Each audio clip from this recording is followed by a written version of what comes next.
ನಮಸ್ತೆ, ನಾನು ಕುಮಾರ್. ಎಲ್ಲರೂ ಚಿತ್ರಲೋಕ ಯೂಟ್ಯೂಬ್ ನೋಡಿ, ಲೈಕ್ ಮಾಡಿ, ಶೇರ್ ಮಾಡಿ, ಸಬ್ಸ್ಕ್ರೈಬ್ ಮಾಡಿ. ದಯವಿಟ್ಟು ನಮ್ಮನ್ನೆಲ್ಲ ಆಶೀರ್ವಾದ ಮಾಡಿ. ಸೊ ಒಂದು ಸ್ಟೇಜಲ್ಲಿ ಮಾರಿಕಣ್ಣು ಹೋರಿ ಮೇಗೆ ಅಂತ ಫಿಕ್ಸ್ ಆಯಿತು. ಮುಹೂರ್ತ ಎಲ್ಲ ಆಯಿತು. ನಮ್ಮ ಗುರುಗಳು ಉಪೇಂದ್ರ ಬಂದರು. ಅದ್ಭುತವಾಗಿ ಇಡೀ ಸೌದರ್ನ್ ಸರ್ಕಲಲ್ಲಿ ಸಣ್ಣ ದೇವಸ್ಥಾನ, ಗಣೇಶನ ದೇವಸ್ಥಾನ, ಸೌದರ್ನ್ ಸರ್ಕಲ್ ಫುಲ್ ಬ್ಲ್ಯಾಕ್. ಅಲ್ಲಿ ಎಸ್ ಎ ಗೋವಿಂದರಾಜಣ್ಣ ಇರ್ಬೋದು, ಇಡೀ ಇಂಡಸ್ಟ್ರಿ ಬಂದುಬಿಟ್ಟಿತ್ತು ಅವಾಗ. ಇವತ್ತವರೆಗೂ ನಾನು ಹೊಸಬ ಇಂಡಸ್ಟ್ರಿಗೆ. ನನಗೆ ಇಂಡಸ್ಟ್ರಿ ಅಷ್ಟು ಪರಿಚಯ ಇಲ್ಲ, ಬಟ್ ನನ್ನನ್ನು ಕಂಡ್ರೆ ಎಲ್ರಿಗೂ ಪರಿಚಯ. ಇವತ್ತಿಗೂ ಅದೇನೋ ಆ ಥರ ಒಂದು ಇದಿದೆ. ಕೆಲವ್ರಿಗೆ ಎಸ್ ಎ ಗೋವಿಂದರಾಜ ಅಣ್ಣ ಅವ್ರಿಗಂತೂ ನನ್ನ ಕಂಡ್ರೆ ತುಂಬ ಇಷ್ಟ. ಅವ್ರಿಗೆ ಸಾರಾ ಗೋವಿಂದ ಅವರು ನನ್ನ ಕಂಡ್ರೆ ಅವಾಗವಾಗ ಚೆನ್ನಾಗಿ ಮಾತಾಡ್ತಾರೆ. ಆ 3 ದಿವಸ ಉಪೇಂದ್ರ ಅವರು ಬಂದು ಫಸ್ಟ್ ಶಾಟ್ ಡೈರೆಕ್ಷನ್ ನೀವೇ ಮಾಡಬೇಕು ಅಂದಾಗ ಇವರು ನಮ್ಮ ಸುಂದರ ಸುವರ್ಣ ಅವರು ಝೂಮ್ ಹಾಕಿದರು. ಝೂಮ್ ತೆಗೀರಿ, ನಮ್ಮ ಹುಡುಗನಿಗೆ ಝೂಮ್ ಎಲ್ಲ ಬೇಡ, 100 ಲೆನ್ಸ್ ಹಾಕಿ, 100 ಡೇಸ್ ಆಗಬೇಕು ಈ ಪಿಕ್ಚರು. 100 ಲೆನ್ಸ್ ಹಾಕಿಸಿ ಫಸ್ಟ್ ಶಾಟ್ ಜಗ್ಗೇಶ್ದು ಅರ್ಚನಾದು ತೆಗೆದು, ಆವಾಗ ಸುದೀಪು, ಸಂಜೀವಣ್ಣ ಅವರ ಫಾದರು ಅವರೆಲ್ಲ ಬಂದಿರೋ ಇನ್ವೈಟ್ ಮಾಡಿದ್ವಿ. ಸುದೀಪ್ ಎಲ್ಲ ನನ್ನ ಒಳ್ಳೆ ಸ್ನೇಹಿತರು. ಅವಾಗಿಂದ ಹೀರೋ ಆಗೋಕ್ಕೆ ಮೊದಲಿಂದ ಒಳ್ಳೆ ಸ್ನೇಹಿತರು ಸುದೀಪ್ ಅವರು. ಅವರು ಸಾಯಂಕಾಲ ಆದರೆ ನಮ್ಮ ಮನೆಗೆ ಬಂದ್ಬಿಟ್ಟು ಆ ಟೈಮಲ್ಲಿ ಕಾರ್ ಎತ್ಕೊಂಡು ನಮ್ಮ ಮನೆಗೆ ಬಂದ್ಬಿಡೋರು. ಅವ್ನಿಗೆ ಹೇಳೋರು, ಎಷ್ಟೋ ನನಗೆ ಫ್ರೆಂಡ್ಸ್ ಇದ್ದಾರೆ, ಎಷ್ಟೋ ಕೋಟ್ಯಾಧೀಶ್ವರರು ನಮ್ಮ ಫ್ರೆಂಡ್ಸು, ನೀನೊಬ್ಬನೇ ಕಣೋ ಇದ್ದಿರೋದು, ಏನೋ ಒಂದು ಮಿಡ್ಲ್ ಕ್ಲಾಸ್ ಫ್ಯಾಮಿಲಿ ಅಂದರೆ ನೀನೊಬ್ಬನೇ, ಅದಕ್ಕೆ ನನಗೆ ಇಷ್ಟ ನಿನ್ನ ಕಂಡ್ರೆ ಅಂತ ಸರೋವರ ಹೋಟ್ಲಿಗೆ ಕರ್ಕೊಂಡು ಹೋಗ್ಬಿಟ್ಟು ಅಲ್ಲೊಂದಷ್ಟು ಡಿಸ್ಕಷನು ಅದು ಇದು ಎಲ್ಲ ನಡ್ಕೊಂಡು 1-2 ಅವರ್ ಟೈಮ್ ಪಾಸ್ ಮಾಡ್ಕೊಂಡು ತಿರ್ಗಾ ಹಿಂಗೆ ಬರ್ತದೆ ಮನೆ ಹತ್ರ ಬಿಟ್ಬಿಟ್ಟು ಹೋಗ್ಬಿಡ್ತಾಯಿದ್ರು ಅವರು. ಸೊ ಹೀರೋ ಆಗಿರಲಿಲ್ಲ. ನಾವು ಅಸಿಸ್ಟೆಂಟ್ ಡೈರೆಕ್ಟ್ರು ಈ ಮಟ್ಟಕ್ಕೆ. ಆಮೇಲೆ ಅವರು ಬೆಳೆದಿರೋದು ನಿಮಗೆ ಗೊತ್ತು, ಯಾವ ರೇಂಜ್ ಹಿಮಾಲಯ ಪರ್ವತದ ಥರ ಬೆಳೆದಿದ್ದಾರೆ ಅಂತ. ಅದೊಂದು ಖುಷಿ, ಅದೊಂದು ಹೆಮ್ಮೆ ನಮಗೆ. ಸೊ ಈಗ ಸಿಕ್ಕಿದ್ರು ತಪ್ಕೊಳ್ತೀವಿ, ಏನೋ ಹಿಂಗಿದೆ, ಚೆನ್ನಾಗಿದೆಯೇನೋ, ಏನೋ ಮಾಡ್ತಿದೆಯಾ ಅಂತಾರೆ. ಹಿಂಗೆ ಏನೋ ನಡೀತಾ ಇದೆ ಅಂತ ಹೇಳ್ತೀನಿ. ಈಗಲೂ ಆ ಪ್ರೀತಿ, ಆ ವಿಶ್ವಾಸ ಹಂಗೆ ಇಟ್ಕೊಂಡಿದ್ದಾರೆ. ಆ ಸಿನಿಮಾ ಶೂಟಿಂಗ್ ಸ್ಟಾರ್ಟ್ ಆಯಿತು. ಈಗ ನಮ್ಮ ಟೀಮಲ್ಲಿ ಕೆಲವರಿಗೆ ಒಂದು ಡೌಟ್ ಇತ್ತು, ಒಬ್ಬ ಅಸೋಸಿಯೇಟ್ ಆಗಿಲ್ಲ, ಇವನು ಅಸಿಸ್ಟೆಂಟ್ ಡೈರೆಕ್ಟ್ರು, ಹೆಂಗೆ ಅದು ಜಗ್ಗೇಶ್ ಅವ್ರನ್ನ ಇಟ್ಕೊಂಡು ಹೆಂಗೆ ಮಾಡ್ತಾನೆ. ಆವಾಗ ಜಗ್ಗೇಶ್ ಅವ್ರಿಗೆ ಒಂದು ಟೈಪು ಇದಿತ್ತು, ಅಸಮಾಧಾನ ಎಲ್ರಿಗೂ. ಅವರು ಹೇಳೋದು ಮಾತು ಕೇಳಲ್ಲ, ಆ ಉಂಗುರ ತೆಗಿಯಲ್ಲ, ಚೈನ್ ತೆಗಿಯಲ್ಲ, ಅವ್ರದ್ದೇ ಡೈಲಾಗು, ಆಮೇಲೆ ಕನ್ನಡದ ಬಗ್ಗೆ ಸಾಂಗ್ ಇರಬೇಕು, ಈ ಥರ ಎಲ್ಲ ಜಗ್ಗೇಶ್ ಅವ್ರದ್ದು ಇದಿದೆ, ಪ್ರೆಷರ್ ಇದೆ ಅಂತೆಲ್ಲ ಮಾತಾಡ್ಕೊಳ್ಳೋರು. ಬಟ್ ನಮ್ಮದೇನು ಅಂದರೆ ಅದ್ರ ಒಳಗೊಳಗೆ ಹೋಗ್ಬೇಕು ಅಂತ. ಕಣ್ಣಿಂದ ಕಾಣೋದೆಲ್ಲ ಸುಳ್ಳು, ಕಿವಿಯಿಂದ ಕೇಳೋದೆಲ್ಲ ಸುಳ್ಳು ಅಂತಾರೆ. ದಯವಿಟ್ಟು ಇವತ್ತು ಅಷ್ಟೇ ಯಾರೇ ಆಗಲಿ, ಯಾರ ಮೇಲೆ ಏನೇ ಒಂದು ನೆಗೆಟಿವ್ ಆಗಿ ಹೇಳಿದ್ರು ಒಳಗಡೆ ಹೋಗಿ ಹತ್ತಿರವಾಗಿ ನೋಡಿದ್ರೆ ಅವ್ರದ್ದೇನು ಅಂತ ಗೊತ್ತಾಗೋದು. ಜಗ್ಗೇಶ್ ಅಂತ ವ್ಯಕ್ತಿತ್ವ, ಅವ್ರ ಮನಸ್ಸಿದೆಯಲ್ಲ, ಹಾಲು ಥರ ಅವ್ರದ್ದು. ಇಷ್ಟೆಲ್ಲ ಕತೆಗಳು ಕೇಳ್ಕೊಂಡು ನಾನು ಹಿಂಗಪ್ಪ, ಇವಾಗ ನಮ್ಮ ಸಿನಿಮಾ ಕ್ಯಾರೆಕ್ಟ್ರು ಚೈನ್ ತೆಗಿಬೇಕು, ಉಂಗುರ ತೆಗಿಬೇಕು, ಆಮೇಲೆ ಕನ್ನಡದ ಬಗ್ಗೆ ಸಾಂಗ್ ಇಲ್ಲ, ಹೆಂಗೆ ಇವ್ರನ್ನ ಹೇಳೋದು ಅಂದರೆ ಹೇಳಿದೆ ಹೋಗಿ, ಸರ್ ನಮ್ಮ ಪಿಕ್ಚರಲ್ಲಿ P1 ಕೆಲಸ, ತಿಥಿ ಮಾಡೋ ಕೆಲಸ, ಈ ಥರ ಎಲ್ಲ ಹಾಕ್ಕೊಂಡು ಜ್ಯುವೆಲರಿ ಶಾಪಲ್ಲಿ ಇರೋದೆಲ್ಲ ಹಾಕ್ಕೊಂಡು ಈ ಥರ ಎಸ್ಟಾಬ್ಲಿಷ್ ಮಾಡೋ ಇದ್ದಿಲ್ಲ ಸರ್, ಇರಬಾರ್ದು, ಇದನ್ನು ತೆಗಿಬೇಕಾಗತ್ತೆ ಸರ್. ಅವರಷ್ಟೇ ನಯವಾಗಿ, ಹೌದಮ್ಮ ಬರ ಇಲ್ಲಿ ಅಂದ್ಬಿಟ್ಟು ಅವ್ರ ಅಷ್ಟೇನು ಕರೆದ್ಬಿಟ್ಟು ಎಲ್ಲ ಇಮ್ಮಿಡಿಯೇಟ್ ಸ್ಪಾಟಲ್ಲಿ ಎಲ್ಲ ಬಿಚ್ಚಿ ಎಲ್ಲ ಇದು ಮಾಡಿ, ಆಮೇಲೆ ಸರ್ ಹವಾಯಿ ಚಪ್ಪಲಿ ಹಾಕಬೇಕು, ಸರಿಮ್ಮ, ಆಮೇಲೆ ಕೂದಲೆಲ್ಲ ಹೆಂಗಂದ್ರೆ ಹಂಗಿರಬೇಕು, ಸರಿಮ್ಮ ಅಂತ ಏನು ಹೇಳಿದ್ರು ಅದಕ್ಕೆ ಇದೆಲ್ಲ ಅದು ಅಂತ ಹೇಳ್ತಾನೆ ಇರಲಿಲ್ಲ. ಒಂದೇ ಒಂದು ಇದು ನಾನಿದು ಮಾಡಲ್ಲ ಅಂತ ಹೇಳಿಲ್ಲ. ಅಂಥ ಗ್ರೇಟ್ ವ್ಯಕ್ತಿತ್ವ ಅವ್ರು. ಹೆಂಗೆ ಇದು ಅಂದರೆ ನಾನು ತುಂಬ ಹತ್ತಿರದಲ್ಲಿ ಇಂಥ ಕಲಾವಿದರು ಈ ಥರ ಸುಮ್ಮನೆ ಹೀರೋಗಳಾಗಲ್ಲ, ಸ್ಟಾರ್ಗಳಾಗಲ್ಲ ಅನ್ನೋದಕ್ಕೆ ತುಂಬ ಹತ್ತಿರವಾಗಿ ನೋಡಿದ್ದು ಅಂಬರೀಷ್ ಅಣ್ಣ ಅವರು ಜಗ್ಗೇಶ್ ಅವ್ರನ್ನ. ಯಾವ ಮಟ್ಟಿಗೆ 4 ಪೇಜು ಜಗ್ಗೇಶ್ ಅವ್ರಿಗೆ ಒಂದು ಡೈಲಾಗ್, ಒಂದೇ ಶಾರ್ಟ್ ಸರ್ ಇದು, ಸರ್ಕಲ್ ಟ್ರಾಲಿ, ನೀವು ಹೊಡಿಬೇಕು, ಸಿಂಗಲ್ ಟೇಕ್ ಅಂದರೆ. ಒಂದು ಸರಿ ನೋಡ್ಬಿಟ್ಟು ರೆಡಿ ಅಂದರು. ಒಂದೇ ಒಂದು ವರ್ಡ್ ಮಿಸ್ ಮಾಡದೆ ಟೇಕ್ ಆಯಿತು, ಒಂದೇ ಟೇಕಲ್ಲಿ. ಅಂಥ ಅದ್ಭುತ ಕಲಾವಿದರು ಅವರು. ಆ ಟೈಮಲ್ಲಿ ಏನಾಯಿತು, ಶೂಟಿಂಗು ಸ್ಟಾರ್ಟ್ ಅವತ್ತೇ ಮುಹೂರ್ತ ಆಯಿತು, ಅವತ್ತೇ ನಿಲ್ಲಿಸಬಾರ್ದು ಒಟ್ಟು ಮಾಡ್ತಾಯಿದ್ವಿ. ನಮ್ಮ ಟೀಮವರೆಲ್ಲ ಬಂದು ನೋಡಿದ್ರು ನನಗೆ ತುಂಬ ಖುಷಿ ಆಗೋಯ್ತು. ಎಲ್ಲ ನಮ್ಮ ಟೀಮವ್ರು ಬಂದು ನೋಡ್ತಾ ಇದ್ದಾರೆ, ಎಲ್ಲ ಆಶೀರ್ವಾದ ಮಾಡ್ತಾರೆ, ಅದು ಇದು ಅಂದ್ಕೊಂಡು ಎಲ್ಲ ಆದಮೇಲೆ ಕೊನೆಗೆ ತುಂಬ ಫೀಲ್ ಆಗೋಯ್ತು ನನಗೆ. ಏನೀಗ ಅವ್ರು ಬಂದಿದ್ದರು ಅಂದರೆ ಇವನು ಅಸೋಸಿಯೇಟ್ ಆಗಿಲ್ಲ, ಏನೂ ಆಗಿಲ್ಲ, ಹೆಂಗೆ ಡೈರೆಕ್ಷನ್ ಮಾಡ್ತಾನೆ ಇವನು, ಅವ್ರು ಏನೋ ಸುಂದರ ಸುವರ್ಣ ಅವ್ರು ಇದ್ದಾರೆ, ಅವರು ಕ್ಯಾರಿ ಮಾಡ್ಕೊಂಡು ಹೋಗ್ತಾರೆ ಅನ್ನೋ ಫೀಲಿಂಗಲ್ಲಿ ಬಂದಿದ್ದರು. ಅಲ್ಲಿ ನೋಡಿದ್ರೆ ನನ್ನ ಕೆಲಸ ನೋಡಿ ತುಂಬ ಶಾಕ್ ಆಗ್ಬಿಟ್ರು ಅವರು.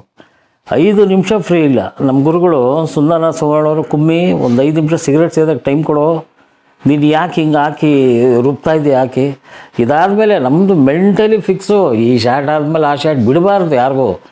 ಕೆಲವರೆಲ್ಲ ಡಾಮಿನೇಟ್ ಮಾಡಿಬಿಡ್ತಾರೆ ಹಂಗೆ ಹಿಂಗೆ ಅಂತ ಈ ಮೈಂಡಲ್ಲಿ ಫಿಕ್ಸ್ ಇತ್ತು. ನಾವು ಹೆಂಗಿದ್ರು ನಮ್ಮ ಟೀಮ್ ಅಲ್ವಾ, ಉಪೇಂದ್ರ ಅವ್ರ ಟೀಮು, ಅದು ಹೆಂಗಿತ್ತು ಅಂದರೆ ಆ ಡಿಕ್ಟೇಟರ್ಶಿಪ್ ಇರಬೇಕು ಡೈರೆಕ್ಟ್ರಿಗೆ ಅಂತ. ನಾವು ಹೇಳ್ದಂಗೆ ಎಲ್ಲ ಕೇಳಬೇಕು ಅಂತ ಈ ಮೈಂಡ್ ಇವತ್ತರೆಗೂ. ಸೊ ಇಲ್ಲಿ ಏನಾಯಿತು ಅಂದರೆ ಹೀರೋಯಿನ್ನು ಫಿಕ್ಸೇ ಆಗಿಲ್ಲ. ಯಾರು ಹೀರೋಯಿನು, ಏನು ಮಾಡೋದು, ಏನು ಕೇಶವ ಅವರೇ ನಮ್ಮ ಪ್ರೊಡ್ಯೂಸರ್ಗೆ, ಏನು ಕೇಶವ ಅವರೇ ಏನು ನೋಡಿದ್ರೆ ಮುಹೂರ್ತದ ದಿವಸ ಹೀರೋಯಿನ್ನು ಬಂದು ಕೂತು ಹೇಳಿ. ಯಾರು ಅಂದರೆ ಎ ಪಿಕ್ಚರಲ್ಲಿ ಮಾಡಿದಾಳೆ one of the heroine Archana. ಆ ಮುಹೂರ್ತದ ದಿವಸ ಹೋಗಿ ನಾನೇ ಇಂಟ್ರೊಡ್ಯೂಸ್ ಮಾಡ್ಕೊಳ್ತಾ ಇದ್ದೀನಿ, ನಾನು ಸಿನಿಮಾ ಡೈರೆಕ್ಟ್ರು ಅರ್ಚನಾ, ನಾನು ಅರ್ಚನಾ ಅಂತ. ಸೊ ಅಲ್ಲಿಂದ ಆ ಬಾಂಡಿಂಗ್ ಕೆಮಿಸ್ಟ್ರಿ ಸ್ಟಾರ್ಟ್ ಆಯಿತು ಅರ್ಚನಾಗೆ. ಅಲ್ಲಿಂದ ಆಮೇಲೆ ಇನ್ನೊಂದು ಕ್ಯಾರೆಕ್ಟರ್ ಹೀರೋಯಿನ್ ಬೇಕಾಗಿತ್ತು. ಎಲ್ಲಿ ಅಂದರೆ ಹೈದ್ರಾಬಾದಿಂದ ಉತ್ತರ ಅಂದ್ಬಿಟ್ಟು ಆಲ್ರೆಡಿ ಕನ್ನಡ ಸಿನಿಮಾ ಮಾಡಿದ್ರು ಅವರು. ಉತ್ತರ ಎಲ್ಲಿ ಕೇಶವ, ಉತ್ತರ ಅಂದರೆ ಅಲ್ಲಿ ದೋಸೆ ತಿಂತಾಯಿದ್ದು. ಆ ಇಂಟ್ರೊಡಕ್ಷನ್ ಹೆಂಗಿದೆ ನೋಡಿ. ನಾನು ನಮ್ಮ ರೈಟ್ರು ಎಲ್ಲ ಹೋಗ್ತಾಯಿದ್ರೆ ರೂಮಲ್ಲಿ ಹೀರೋರು ಲೊಕೇಶನ್ ಹೀರೋ ಹೌಸ್ ಅಂತ, ಅಲ್ಲಿ ಎಲ್ಲಿ ಅಂತ ಹುಡ್ಕೊಂಡು ಹೋದರೆ ಆ ಉತ್ತರ ದೋಸೆ ತಿಂತಿದ್ದಾಳೆ, ಮಸಾಲೆ ದೋಸೆ. ಹೋಗಿದ ತಕ್ಷಣ ಮೀರಾ ಉತ್ತರ, ಹೈದ್ರಾಬಾದವಳು ಮೀರಾ ಉತ್ತರ ಅಂದರೆ ಅವನು ಸರ್ ರೆಡ್ಡಿ ಸರ್ ಅಂದ್ಬಿಟ್ಟು ದೋಸೆ ಬಾಯ್ಕಿಟ್ಲು. ಇದನ್ನು ಕೆಲವ್ರು ನೋಡ್ಬಿಟ್ಟು ಓಹೋ ಡೈರೆಕ್ಟ್ರ್ ಫಸ್ಟ್ ಸಿನಿಮಾಲೇ ಕ್ಯಾಚ್ ಹಾಕೊಳ್ಳೋನೆಲ್ಲ ಅಂದ್ಬಿಟ್ಟು ಒಂದು ಫೀಲಿಂಗು. ನಾನು ಹಿಂಗೆ ನೋಡಿದೆ, ಏನೋ ಬೇರೆ ದಾರಿಯಲ್ಲಿ ಹೋಗಂಗೈತೆ ಅಂದ್ಬಿಟ್ಟು. ಸೊ ಅಲ್ಲಿಂದ ಏನಾಯಿತು, ಎಲ್ಲ ಆರ್ಟಿಸ್ಟ್ಗಳು ಬ್ಯಾಂಕ್ ಜನಾರ್ದನ್ನು ಒಂದು 2-3 ಸೀನಲ್ಲಿ. ಆಮೇಲೆ ಬ್ಯಾಂಕ್ ಜನಾರ್ದನ್ ಏನಾಯಿತು, ಉಷಲ್ಲೇ ಹೋಗೋ ಫ್ರೆಂಡ್ ಆಗ್ಬಿಟ್ವಿ. ಅವ್ರ ಏಜ್ ಏನು ನನ್ನ ಏಜ್ ಏನು, ನಮ್ಗಳದ್ದು ಬಾರಲ್ಲಿ ಜನ ಅಂತ, ನಾವು ಬಾರಲ್ಲಿ ಕುಮ್ಮಿ ಅಂತ ಅವನು. ಸೊ ಈ ಮಾರಿಕಣ್ಣಲ್ಲಿ ಆ ರೇಂಜ್ಗೆ ಇದಾಗಿ ಆವಾಗ ಬ್ಯಾಂಕ್ ಜನರಿಗೆ ನಿನ್ನಲ್ಲಿ ಇಷ್ಟೊಂದು ಟ್ಯಾಲೆಂಟ್ ಇದೆ ಅಂತ ಗೊತ್ತಿರಲಿಲ್ಲ ಕಣೋ, ಒಂದು ಒಳ್ಳೆ ಕ್ಯಾರೆಕ್ಟರ್ ಕೊಟ್ಟಿದ್ದೆ. ಇವತ್ತು ಉದಯ ಟಿ ವಿಲಿ ಆಗ್ತಾ ಇರ್ತಾರೆ ಅವ್ರ ಸೀನು, ಅವ್ರದ್ದು ಟೆನ್ನಿಸ್ ಎಲ್ಲ. ಬ್ಯಾಂಕ್ ಜನಾರ್ದನ್ದು ಏನು ಅಂದರೆ ಇವ್ರ ಅಸಿಸ್ಟೆಂಟ್ ಡೈರೆಕ್ಟ್ರು ಏನು ಎತ್ತ ಅಂದರೆ, ನಾವು ಅಲ್ಲಿ ಹಳ್ಳ ತೊಡೋದು, ಪಾಟಿ ಎತ್ತಿಡೋದು, ಕಸ ಗುಡಿಸೋದು, ನೀರು ಹಾಕೋದು ಆ ಟೈಮಲ್ಲೆಲ್ಲ ಮಾಡ್ತಾಯಿದ್ವಿ. ಅವಾಗ ರೆಸ್ಪೆಕ್ಟೇ ಇಲ್ಲ. ಫಸ್ಟು ಹಲೋ ಅಂತ ಹೇಳಿದವರು, ಆಮೇಲೆ ರೆಸ್ಪೆಕ್ಟೇ ಇರಲಿಲ್ಲ ಅವ್ರದ್ದು ಗೋಟೂರಿ ಅವ್ರದ್ದೆಲ್ಲ. ಏನಪ್ಪ ಇವಾಗ ನೆಕ್ಸ್ಟ್ ಸ್ಟಾರ್ಟ್ ಅಲ್ಲದೆ ತಾನೆ ಬರ್ತೀನಿ ಹೋಗೋ ಅನ್ನೋರು. ಫಸ್ಟು ಆ ರೇಂಜ್ಗಿದ್ದವರು. ನಾವೆಲ್ಲ ಕಟ್ಟಿಗೆಗಳು ತಂದು ಹಾಕೋದು. ಆ ಡ್ಯಾನ್ಸ್ ಮಾಸ್ಟರ್ ರವಿ ವರ್ಮ ಅಂತ, ಮಯೂರ ಅಂತ, ಅವನು ಡ್ಯಾನ್ಸ್ ಮಾಸ್ಟ್ರಾಗಿ ಬಂದಿದ್ದವನು ಕೊನೆಗೆ ನಮಗೆ ನೀರು ಕಾಯಿಸೋಕ್ಕೆ ಕಟ್ಟಿಗೆ ಎಲ್ಲ ತಂದು ಹಾಕ್ಬಿಡೋನು. ಸೊ ಈ ಥರ ಎಲ್ಲ ಕೆಲಸಗಳು ಮಾಡ್ತಾ ಇದ್ದಾಗ ಅವ್ರಿಗೆ ಕನ್ಫ್ಯೂಸು, ಯಾರು ಕೆಲಸದವನು ಯಾರು. ಸೆಟ್ ಬಾಯ್ಸು ನಾವೇ ಉಷಲ್ಲಿ. ಇಲ್ಲಿ ಜನಾರ್ದನ್ ಇಲ್ಲಿ ತುಂಬ ಚೆನ್ನಾಗಿ ಹೊಂದ್ಕೊಂಡು ಅಡ್ಜಸ್ಟ್ ಆಗಿ, ಆಮೇಲೆ ಅದನ್ನು ಮೈಂಡ್ಗೆ ನಾನು ಹೇಳಿದೆ, ನೋಡಿ ಜನ ಆ ಟೈಮಲ್ಲಿ ನೀನು ಹಿಂಗೆಲ್ಲ ರೆಸ್ಪಾನ್ಸ್ ಮಾಡಿದ್ರಿ ನಮಗೆ, ಈಗ ನಮ್ಮ ಕಂಟ್ರೋಲಲ್ಲಿ ನಾವೇನು ಹೇಳ್ತೀವೋ ಇದನ್ನು ಕೇಳೋ ಮಟ್ಟಿಗೆ ಬಂದುಬಿಟ್ಟಲ್ಲ ನೀವು. ಅದಕ್ಕೆ ಹೇಳೋದು ಯಾವ ಹುತ್ತದಲ್ಲಿ ಯಾವ ಹಾವಿರತ್ತೋ ಏನೋ ಗೊತ್ತಿಲ್ಲ ಅಂತ ಹಿಂಗೆ ಹೇಳಿದೆ. ಪಾಪ ಅವ್ರಿಗೆ ಒಂಥರ ಮುಖ ಒಂಥರ ಸಪ್ಪಗಾಗಿ, ಇಲ್ಲ ಕಣೋ ಅದಕ್ಕೆ ಹೇಳೋದು ಯಾವ ವ್ಯಕ್ತಿನೂ ನಾವು ಅಂಡರ್ ಎಸ್ಟಿಮೇಟ್ ಮಾಡಬಾರ್ದು. ಅವತ್ತೇನಾದರೂ ನನ್ನಿಂದ ಏನಾದರೂ ಅಂದರೆ ದಯವಿಟ್ಟು ಕ್ಷಮಿಸು ಅಂತ ತಪ್ಕೊಂಬಿಟ್ರು ಪಾಪ ಬ್ಯಾಂಕ್ ಜನಾರ್ದನು. ಆ ಕ್ಯಾರೆಕ್ಟ್ರ್ ಹಂಗೆ ಮಾಡೋದೇ ಇಲ್ವಂತೆ. ಅದು ಅದೇನೋ ಹಂಗೆ ಅನ್ನಿಸ್ಬಿಡ್ತು. ಅಲ್ಲಿ ಎಲ್ಲ ಕೆಲಸನೂ ನೀವೇ ಮಾಡ್ತಾಯಿದ್ರಿ, ಹಳ್ಳ ತೋಡ್ತಾಯಿದ್ರಿ, ಇದು ಮಾಡ್ತಾಯಿದ್ರಿ, ಅಸಿಸ್ಟೆಂಟ್ ಡೈರೆಕ್ಟರ್ಗಳು ಕೆಲಸ ಅಂತಲೇ ಅನಿಸಿಲ್ಲ, ನಾವು ಏನು ಥಿಂಕ್ ಮಾಡಬೇಕು ಅಂದರು. ಸರಿ ಅಲ್ಲಿಗೆ ಬಿಟ್ಬಿಡೋಣ, ಅದು ಇವೆಲ್ಲ ಒಂದೊಂದು ಪಾಠ ನಮಗೆ ಅಂತ. ಇದಕ್ಕಿಂತ ದೊಡ್ಡ ಅವಮಾನ ಇದು. ನಮ್ಮ ಟೀಮಲ್ಲಿ ಇದ್ದವರೇ ಏನು ಮಾಡ್ತಾಯಿದ್ದಾನೆ ನೋಡಿಕೊಂಡು ಹೋದ್ರು ಅಂತ ಖುಷಿ ಪಡ್ತಾಯಿದ್ರೆ, ಆಮೇಲೆ ಗೊತ್ತಾಯಿತು ಅವನು ಹೆಂಗೆ ಕೆಲಸ ಮಾಡ್ತಾನೆ, ಅವನಿಗೇನು ಗೊತ್ತಿಲ್ವಲ್ಲ, ಹೆಂಗೆ ಅವನು ಡೈರೆಕ್ಷನ್ ಮಾಡ್ತಾನೆ ಅಂತ ಚೆಕ್ ಮಾಡೋಕ್ಕೆ ಬಂದಿದ್ದಾರೆ ಕೆಲವರೆಲ್ಲ. ಎಲ್ಲ ಅಸಿಸ್ಟೆಂಟ್ ಡೈರೆಕ್ಟರ್ ಆಗಿದ್ದು ಕ್ಲಾಪ್ ಕೊಡ್ತಾ ಇದ್ದವನು, ಎಡಿಟಿಂಗ್ ರಿಪೋರ್ಟ್ ಬರಿತಾ ಇದ್ದವನು. ಈಗ ಡೈರೆಕ್ಷನ್ ಜಗ್ಗೇಶ್ ಅಂತ ಅವರು ಮಹಾನ್ ಒಂದು ಹಿಮಾಲಯ ಪರ್ವತನ ಇಟ್ಕೊಂಡು ಇವನು ಹೆಂಗೆ ಡೈರೆಕ್ಷನ್ ಮಾಡ್ತಾನೆ ಅಂತ ಒಂದು ಡೌಟಲ್ಲಿ ಬಂದು ನೋಡ್ಕೊಂಡು ಹೋದರು. ಅಲ್ಲಿ ನಮ್ಮ ಕೆಲಸನ ಹೋಗ್ಬಿಟ್ಟು ಅವ್ರಿಗೆ ಅನ್ನಿಸ್ತು, ಓಹೋ ಇದು ಕಡಿಮೆ ಅಂಡರ್ ಎಸ್ಟಿಮೇಟ್ ಯಾರಿಗೂ ಮಾಡಬಾರ್ದು ಅಂತ. ಒಂದೇ ಒಂದು ಹೇಳೋದಿಷ್ಟೇ, ಯಾವುದೇ ಒಂದು ವ್ಯಕ್ತಿಗೆ ಕಡೆಗಣಿಸ್ಬೇಡಿ, ಯಾವುದೇ ಒಂದು ವ್ಯಕ್ತಿನ ಕೇರ್ಲೆಸ್ ಆಗಿ ನೋಡಬೇಡಿ. ಅವನು ಯಾವಾಗಿದ್ರೂ ಬೇರೆ ಥರ ಹೇಳ್ಬೋದು, ಇದೆಲ್ಲ ಒಂದು. ಆದರೆ ನಿಮ್ಮ ಕೈಯಲ್ಲಿ ಒಂದು ಇನ್ಸ್ಪಿರೇಷನ್ನು, ನಿನ್ನ ಕೈಯಲ್ಲಿ ಆಗದೆ ಇದ್ರೂ ಆಗುತ್ತೆ ಅಂತ ಹೇಳಿ ಪಾಪ ಅವನು ಟ್ರೈ ಮಾಡ್ತಾನೆ. ಅದು ಬಿಟ್ಬಿಟ್ಟು ನಿನ್ನ ಕೈಯಲ್ಲಿ ಆಗೋದೇ ಇಲ್ಲ, ನೀನು ಇದೇ ಮಾಡಬೇಡ, ಹಂಗೆ ಹಿಂಗೆ ಅಂತ ಹೇಳಿದ್ರೆ ಅವನು ತುಂಬ ಡೆಸ್ಪ್ರೇಟ್ಗೆ ಹೋಗ್ಬಿಡ್ತಾನೆ. ದಯವಿಟ್ಟು ಅಂಥ ಕೆಲಸ ನಾಳೆ ದಿವಸ ನಿಮ್ಗೆ ಅಂಥ ಸಿಚುವೇಶನ್ ಬಂದರೂ ಇನ್ನೊಬ್ಬರು ಬಂದು ನಿಮಗೆ ಧೈರ್ಯ ತುಂಬುವಂಥ ಒಂದು ಇದಾಗಲಿ ಅಂತ ನಾನು ಕೇಳ್ಕೊಳ್ತೀನಿ. ಆಮೇಲೆ ಶೂಟಿಂಗಲ್ಲಿ ಈ ಅರ್ಚನಾದೇನಾಯಿತು, ಆ ಬಾಂಡಿಂಗ್ ಸ್ವಲ್ಪ ಜಾಸ್ತಿ ಆಯಿತು. ನಂದಿ ಹಿಲ್ಸಲ್ಲಿ ಶೂಟಿಂಗ್ ಮಾಡ್ತಾಯಿದ್ವಿ. ನಂದಿ ಹಿಲ್ಸಲ್ಲಿ ಯಾಕೆ ಅರ್ಚನಾ ಊಟ ಮಾಡಿಲ್ವಾ, ನಿನ್ನ ಹಾರ್ಟನ್ನು ಕೇಳು, ಊಟ ಮಾಡತ್ತೋ ಇಲ್ವೋ ಅಂತ, ನಿನ್ನ ಹಾರ್ಟನ್ನು ಕೇಳು. ನಮ್ಗೆ ಏನಿದು ಒಂಥರ ಸಿಂಬಾಲಿಕ್ಕಾಗಿ ಏನೇನೋ ವರ್ಡ್ಗಳು ಬರ್ತಾಯಿದೆ, ಏನೋ ಗೊತ್ತಾಗಲಿಲ್ಲ ಪಾಪ. ಆಮೇಲೆ ಇಲ್ಲ ಮಾಡು ಅಂದರೆ ಅವಳು ಮಾಡಲಿಲ್ಲ ಊಟ. ನಾವು ಇಲ್ಲಿ 3 ಗಂಟೆ ಆಗೋಯಿತು ನಂದಿ ಹಿಲ್ಸಲ್ಲಿ, ಟೆನ್ಷನ್ನು ಸಿನ್ನು ತೆಗಿತಾ ಇದ್ವಿ.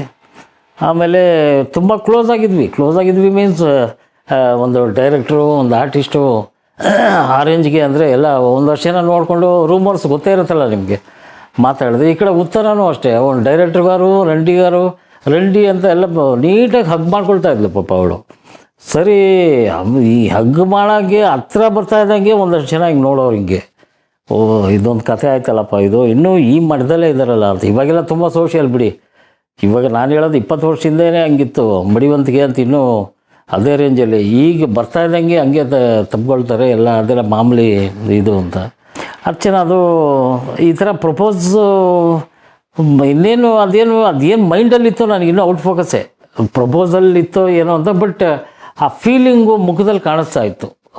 ಫೀಲಿಂಗಲ್ಲಿ ಏನೋ ಹೇಳಬೇಕು, ಏನೋ ನನ್ನ ಹತ್ರ ಮಾತಾಡಬೇಕು ಅಂತ, ಪರ್ಸ್ನಲಾಗಿ ಮಾತಾಡಬೇಕು ಅಂತ ಏನೋ ಒಂದಿತ್ತು. ಅಷ್ಟರಲ್ಲಿ ಸ್ವಲ್ಪ ಡಿವೈಡ್ ಆಯಿತು. ಏನಾದರೂ ಶೂಟಿಂಗು ಬ್ಯುಸಿ, ಎಡಿಟಿಂಗು ಡಬ್ಬಿಂಗು ಇವೆಲ್ಲ ಇತ್ತು. ಅವಳು ಬೇರೆ ಪಿಕ್ಚರ್ಗೆ ಅದಕ್ಕೆಲ್ಲ ಬ್ಯುಸಿ ಆಗ್ಬಿಟ್ಲು. ಸೊ ಹಂಗೆ ಕಟ್ಟಾಯಿತು. ಹಿಂಗೆ ಹತ್ರ ಬಂದು ಏನೋ ಒಂದು ಇಲ್ಲಿ ಟಚ್ ಆಗಿ ಹಂಗೆ ಹೋದಂಗೆ ಆಯಿತು. ಅದು ಅವಳಿಗೆ ಮಾತ್ರ ಗೊತ್ತೋ ಏನೋ, ಅದು ಹೇಳೋಕ್ಕಾಗಲ್ಲ. ನಮಗೂ ಅದು ಇವತ್ತು ಔಟ್ ಫೋಕಸಲ್ಲೇ ಇದೆ, ಏನೋ ಅಂತ ಗೊತ್ತಿಲ್ಲ ನಾವು ಕರೆಕ್ಟಾಗಿ.